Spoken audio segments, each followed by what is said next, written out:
Before the video does begin, we are currently recruiting for our guild Dishonor. Right now we're in A-League, that's a first in many years, but we are still a consistent S-League guild. We are looking for good scorers, so if you do want to join an active guild and want the extra rewards that come from guild quest content, then message my guild leader Zan on Discord, and if you have good enough scores, we can maybe get you in. With that said though, enjoy the video. Alright lads, so today we get to finally check out how everyone's favorite stun rater performs in guild quests. So in our most recent banner, Driscoll was one of those few characters that kind of surprised everyone with the skills that he did get. And to go along with the fact that his shrift is called the Overkill, it kind of felt like this character was just given so much stuff. At least in terms of damage output, what you are going to see here is that the character has Frenzy +2. Upon inflicting a stat as when they get an 80% spiritual pressure boost, with a 50% Berserker, then they also get more damage the more kills they get, 20% more melee damage, 30% more Berserker, and then also more Sobon damage, but you won't see that in guild quest content. And then after almost a year, we finally get a new character with the Rampage skill, where in this case, every time he gets a kill, he gets 2% more damage. Honestly, really cool that they actually implemented all these stuff that relate to his shrift ability. It's what you want to see in Brave Souls when a character gets the skills or treatment you kind of expect them to get, albeit no one expected this character to get both Rampage and enemies defeated, and it makes him a really good character. However, in guild quest content, that's when things get a bit awkward, because what you're going to notice in today's video,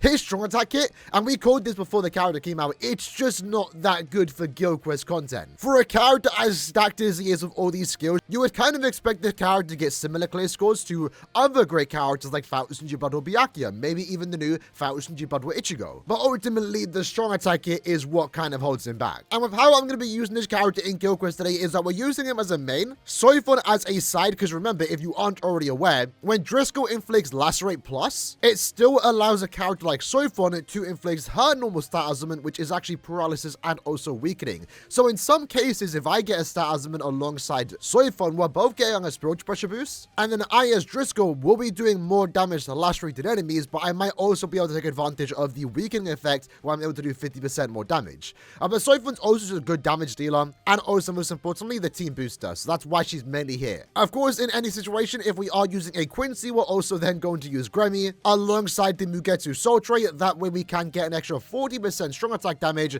and then also 30% more damage to enemies that are inflicted with a status element. Now for today's build, we are going with a full spiritual pressure build. If you've watched our last couple of guild quest videos, nowadays you kind of want to go with a focus build, but I don't even know if I plan to continuously use this character in guild quest, so I'm kind of just going with a simple SP build, because that's what I was using for him outside of guild quests. With that in mind though, we have a Quincy Cross 5-star plus, we have the Human Killer sticker, and of course we also have the Fortification Pill with some pretty good traits, giving us more damage at full stamina and of course also recharge. Bonus abilities for this character is full stamina and also damage to lacerated enemies. And the same can be said for Soifon. She's going with basically the exact same build. She's 2 out of 5, so level 10 focus and spiritual pressure, full stamina, and I probably could give her damage to lacerated, but I'm kind of just going with spiritual pressure right now. With that said though, let's jump into the quest and see what score we can get, if we can even get a good one. So what's awkward the most about Driscoll here is kind of the start, because we for some reason didn't even get a stat as on a chart. I don't know how that happened there, but the first boss being Power,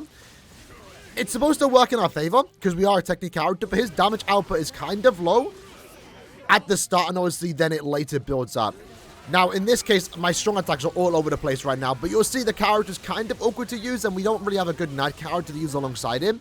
Maybe if in the future we get a Quincy normal attack damage character, it wouldn't be too bad, but let's keep this run going.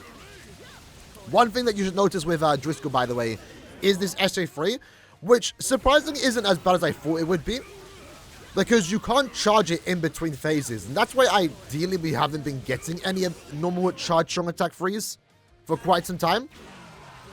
Obviously, Subbomb splits everyone apart, but the SA2 does do a good amount of damage. If we, didn't lose our full stamina there, we would have actually one-shot. But as I was saying, that charge strong attack 3, you can't charge it in between waves, which I thought would feel kind of bad because you don't ever want to charge it up, but it doesn't feel too bad when you actually use it right when a wave does start. Now, the first wave really comes down to if Soifon wants to use strong attacks at the correct time alongside us. Otherwise, it's a tad bit slow. But going into Ryoka, we have our SA2 ready. Again, SA2 is really good. It is a superior strong attack, so it does have that extra bit of damage. Going into Tsukishima, we're going to use our SA3, then use our 1. And I could use the 2 here, but I kind of want Soifon to use an attack. And then into Kugo, let's use our 2. We completely missed. Soul Bomb into the 1. And we do a lot of damage when we Soul Bomb, obviously. But this is kind of the score you're going to get with a character like this. First impressions, right? 30 seconds remaining. Obviously, like I always say, more options never a bad thing. Soifon shouldn't be the only good lead in this guild quest. We do a lot of damage here, by the way. Look at this. Crazy damage against these characters.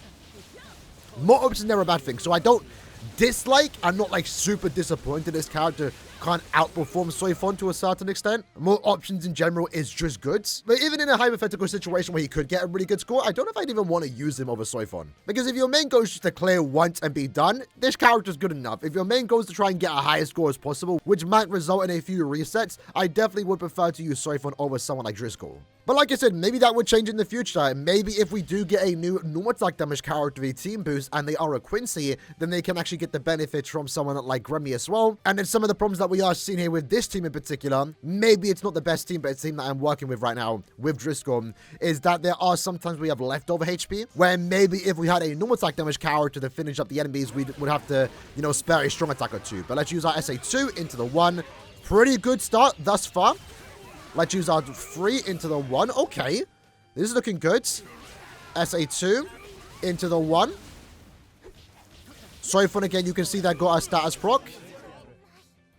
And then going into Tsukishima, and I unfortunately mess it up. That is so unfortunate. I kind of wanted to use the summon, but again, using characters like this, their summon's kind of awkward because it just pushes them all over the place. And Driscoll gets a lot of summon damage, but obviously because there's only like 50 enemies in Guild Quest, you're not going to get all that damage bonus, right? But that was a really good run. We actually were doing pretty good at the start there. My strong attack 2 just wasn't ready. It was like a second away. But even though we took some damage there, we kind of got a better score than our last run. We'll take it, I guess. Let's try that again, though. This time, try and aim for 40 seconds remaining, because that's my personal best. So, SA2. Bring Chad down. Combo the SA1 whenever Soifon uses her strong attack. Preferably an attack that can actually apply weakening. Bit too slow on this part, but Soifon did some damage there. Pretty good. SA2 into the completely missed the 1. Oh, that is so bad. That had weakening effect in 2. We would have done some good damage there. But I guess it kind of works out because we get to use our 3 here. Very close. Let me just someone get that out of the way.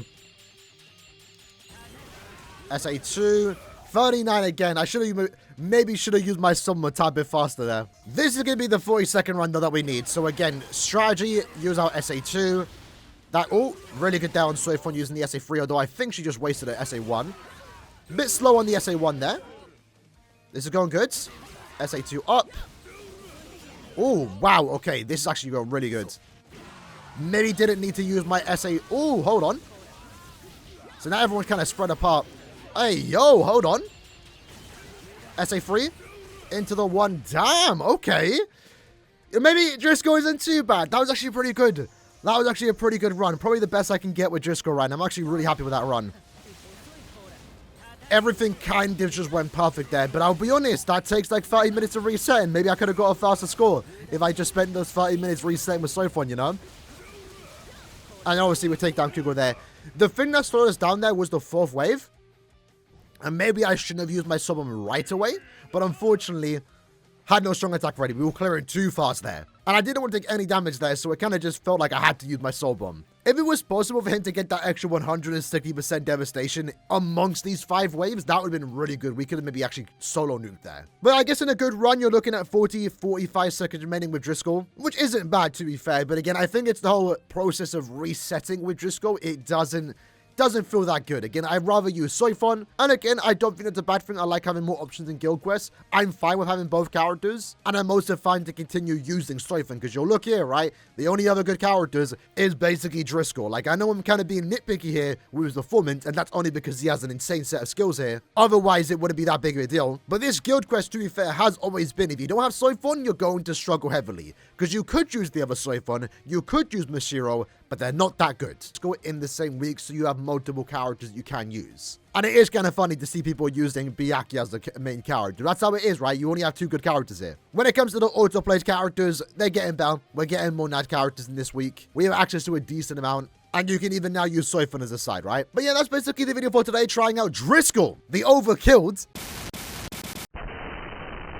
In Guild Quest content, he's an overall good character just with awkward strong attack hit. An absolutely stacked set of skills. Strong attacks though bring him down a tad bit. But I'm okay with that. It's Driscoll. No one expects this character to be super broken. at least as good as he is right now, because he is better than everyone expected him to be. I would say he's a nice addition to the Human Killer guild quest, but if you have access to Soifon, especially duplicates into her, you're probably fine just using her. Or if you have both, you can use both, but it does take a bit of resets to get that desired run, which we did do today in this video. If you tried out the character yourself though, let me know what score you lads did get. I haven't actually seen other people's scores yet. I don't know what the numbers for this character, so let me know in the comments below. But other than that, I'll see you lads next time. Take care and peace.